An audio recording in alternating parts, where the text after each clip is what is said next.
Welcome back, students. In last lecture, we are started the first chapter, that is Principles of Classification.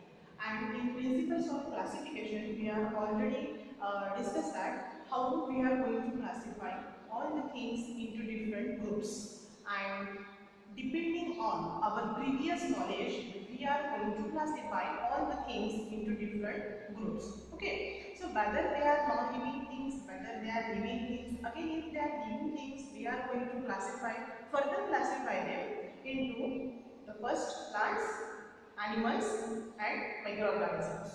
So the first two, plants and animals, majority of plants and animals we are able to observe them with our naked eyes, and the microorganisms, already we discussed in the last video that microorganism, the name itself is indicated that they are very small in the size, and when they are very small in the size, we are unable to observe them with our naked eyes. For observation of those organisms, we use the microscope.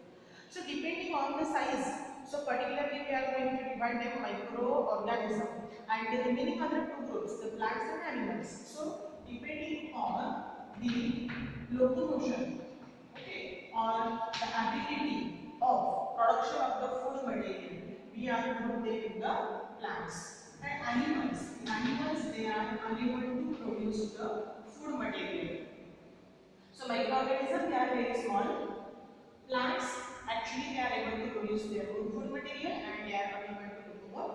And animals they are able to show the locomotion from one place to the another place. And as they show locomotion, but secondly they are able to produce their own food material. Okay, so these are the certain basic characters, and on the basis of those characters, we are going to classify the living organism basically on such a type of the groups. Okay, so depending on the characters, when we are going to classify them, actually we call it as the classification. In Marathi, we call it as a vargikaran. Okay, so the classification is very important as it avoids our confusion. Then we are making the groups of such a type of the organisms which shows the similar characters, and we are making the two different groups on the basis of their differences. Okay, so this is about the classification. So basically all the living organisms initially they were classified into only the two, that is plants and animals. Okay, Carl Linnaeus.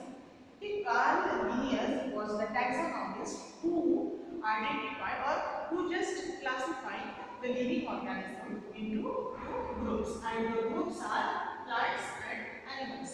As the microscopes were not invented previously, and since the Carl Linnaeus only classified the living world into two groups, plants and animals. Okay, so the plants and animals.